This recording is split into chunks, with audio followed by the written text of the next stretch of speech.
today we are very excited to be on location somewhere close to where I live, so I don't have to drive forever away to get somewhere. Yeah, we were still here before you. Yeah, I know. Let the That's record show. Long story for a different day.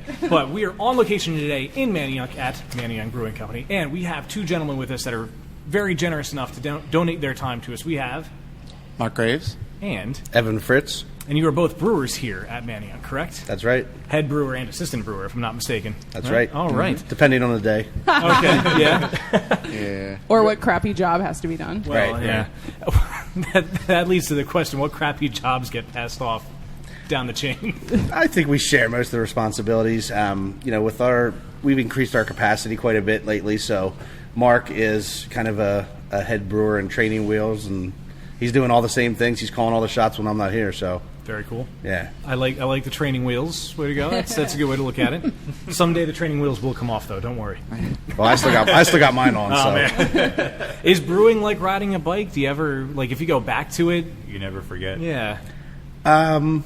I've never brewed, No. so I have no idea. No, I mean, I homebrewed for a long time and I always went back to it and don't miss a beat. Cool. Yeah. Okay. Good to know. So if you can ride a bike, you can brew beer. That's where my mind goes. Don't No. ask questions. No, that's not true. Because 7-year-old kids can ride bikes and they don't brew beer. Mine do. Yeah. With the exception. That's awesome. Unless your dad is a brewer. Yes. Right. Or In which mother. case you have no choice. Well, yeah. Guys, we can't thank you enough for having us out here. Well, thanks for having us. Well, I know, so both of you guys are, I know you said you're both from Jersey, but you have kind of different backgrounds, which I saw. We had little bios that we pulled up. So two things that stuck out to me were, and I kind of made reference to it earlier, Missouri and then California. What part of the respective states? What part of Missouri and what part of California were you guys in? Missouri, I was in Springfield most of the time, going to school out there. Okay. What did you study?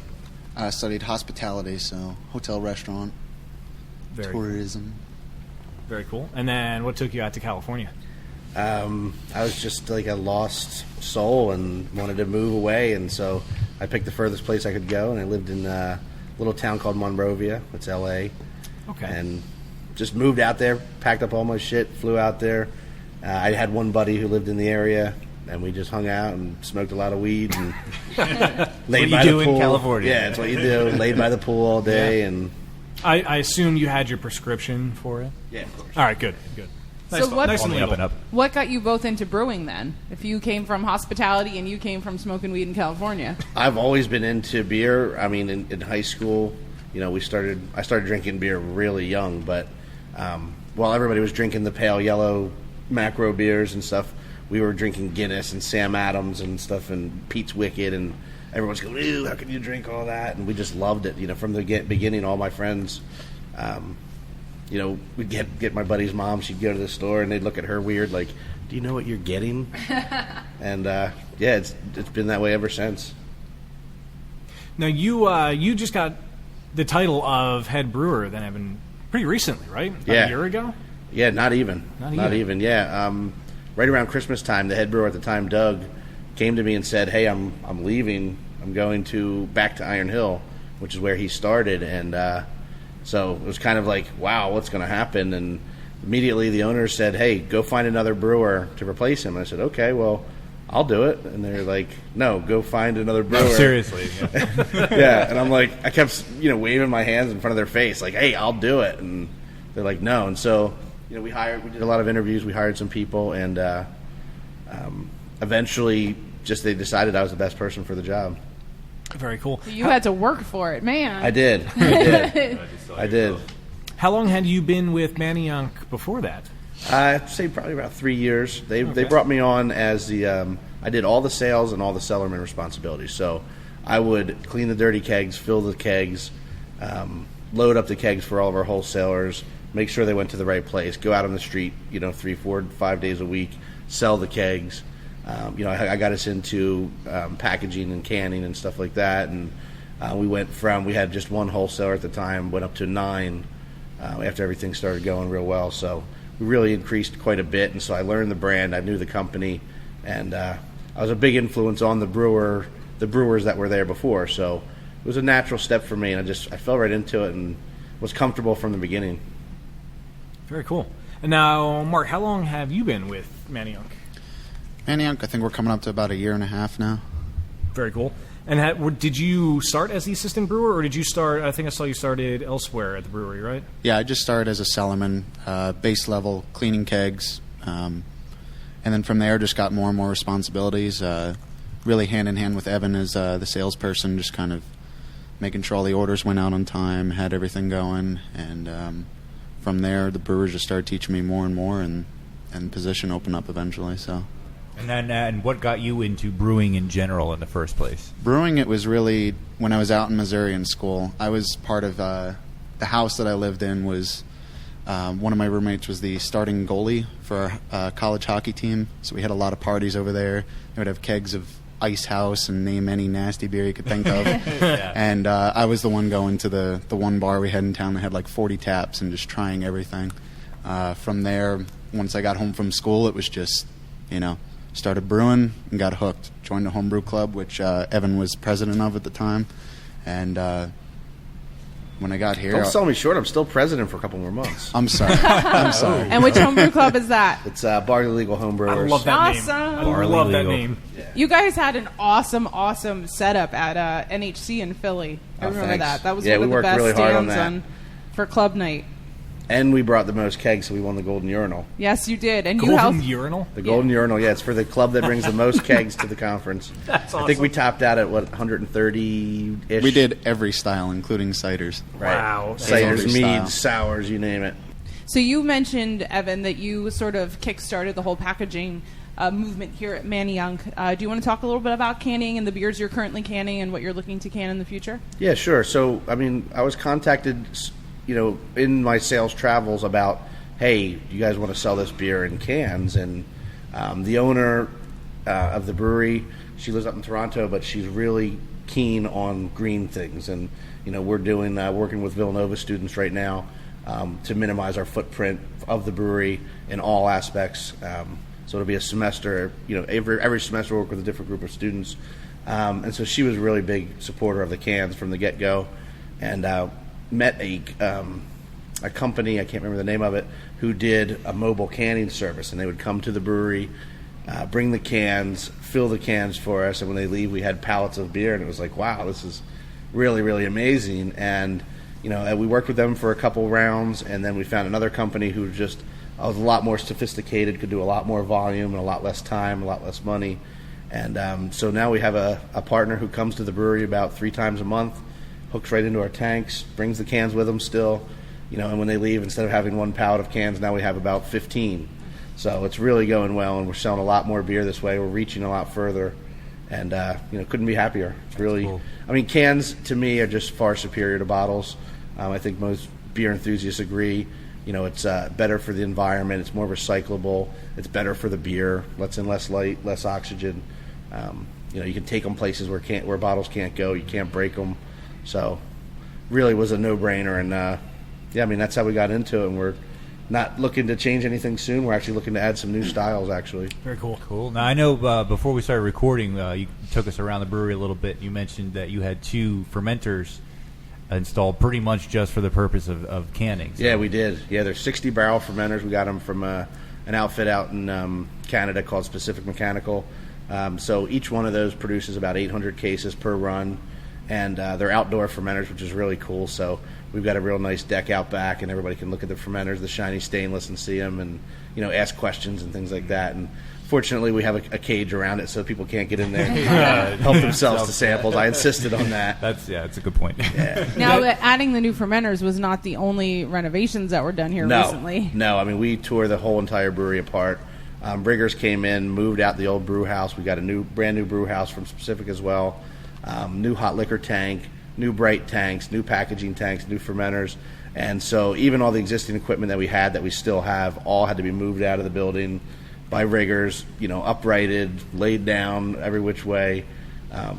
We cut holes in the side of the building because the door wasn't big enough to fit the equipment in. And then when the equipment arrived, it still wasn't big enough, so we were knocking out bricks with hammers and chisels just to get the equipment into the room. Yeah, it was an interesting experience, to say the least. Yeah, there was, when we were down there was a doorway, and I pointed it out to Steph, that was like 3 feet or less wide. That was tough. So narrow. That's just got to be such a pain. It is. It's not a building that was built for a brewery. And No, and that was one of the things I really pushed for with the renovation was to open that up more. Yeah. But the problem is the building is very old, Yeah. and there's some walls that are, almost horizontal, and they're not supposed to be. So, just ripping out bricks is not a good practice. Like you don't want to just leave them alone. You hit the wrong one and Right. everything. Jenga. Jenga, yeah, it's very much so. Well, and you guys had a major flood here back in April as well. A major flood, lots of major floods. Yeah. Wow. The most recent one was at the end of April, a couple days after our annual beer fest that we hold here, and it was devastating. We came in a couple days after the water had receded back into the river, and tanks were on their sides. One of our brand new tanks was lifted up and was laying on top of our boiler horizontally, and it was I just wanted to cry. I couldn't sleep at night for weeks just thinking about what are we going to do? How are we going to fix this? How are we going to get back to where we were? Because we had finally just got everything working. All the new equipment was running, and we were brewing, and all the tanks were full, and everybody's high-fiving, and next thing you know, it's like a real kick to the balls, and there's nothing you can do about it except grab a mop and start cleaning the shit up. It's real interesting to wake up in the morning and see your place of business underwater on the news. Yeah. And, Wow, yeah. Right, and we both live in Jersey, so it's like we want to come over and help, but you can't get close. Yeah. I mean, I don't Yeah. have a boat. I'm not gonna. What are you gonna do? There's no way to get down And there. how long was it from the time that the flood, occurred till it receded that you could come in? We were 12 I think it was 15 like hours? maybe it was like happened on a Wednesday, Thursday, and Friday we didn't come in, and then the weekend Right. I think maybe we came in on a Saturday briefly, and then back on Monday we were back. Yeah. Wow. Because that's just got to suck to be sitting there and just Nothing you can knowing, do. and I want to put on scuba gear and dive in there and save what I can, just sitting there helplessly watching. Well, and unfortunately for both of us, it was our first time where all of the servers and the bartenders and the owners and the managers, they've been through this, I don't know, half a dozen times or more, and so they know what they're doing. And we just, we really leaned on them hard to say, like, how do you get through this? Help us. We need to get through this, and they were really good and supportive about everything. They knew that we were going to get back, and we didn't have that vision of what is it going to be like when we're back. That it's going to be okay. Yeah, there was a point we definitely looked at each other and we're like, where do we start? Like, Right. It's Yeah. just a mess. Yeah. And I guess that's, and the location's awesome. Like out back, it's Yeah. beautiful. The river And there and the bar. And everybody says, why don't you just move? Why do you Like, keep doing this? It's and a great look at spot. it. Yeah, it's that's an why. awesome That's why. spot. Yeah. And we know it's going to flood again, and Yeah. I'm not shy about saying that it's going to happen again. But now at least I have a plan, and Been through it, yeah. The worst thing about this last one was there was no time to adjust. Usually it's a storm coming up from the south or out from the ocean or something, and you know about it days in advance, and you can move everything up. We fortunately have rooms upstairs where we can move all the furniture and the equipment and things like that, and time to fill up all the tanks with water so they don't float away and lift up.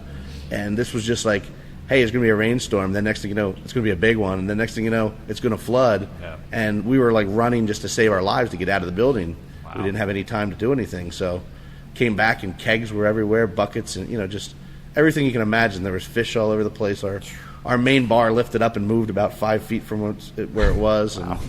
And chairs and places and urinals and like just stuff you would never believe unless you saw Wow. it. And That's we have crazy. water lines downstairs to kind of show like where each one was, like Katrina and all those. Yeah. And people ask us, it's like, well, what was that one? It's like it was above Katrina or one of those, and it was just like, oh, it didn't really have a name. It just rained for 3 days straight. Yeah, it's just a big freaking flood. Wow. That's crazy. But you did bounce back. Yes, We bounced let's talk back. about Yes, something there is a happening positive now. side to Let's this. move on from that depressing segment. So when I was doing some research on your website before we came out here, I saw that you did a very interesting collaboration recently with a tequila maker in Mexico. Yeah. There's a guy named David, and I don't know how to pronounce his last name, but we just call him David. And That works. he owns tequilas down in Philadelphia, and he just called me one day and he was like, "Hey, I want you to make a beer and age it in tequila barrels. I think it'd be really cool." And I was like, "Yeah, definitely."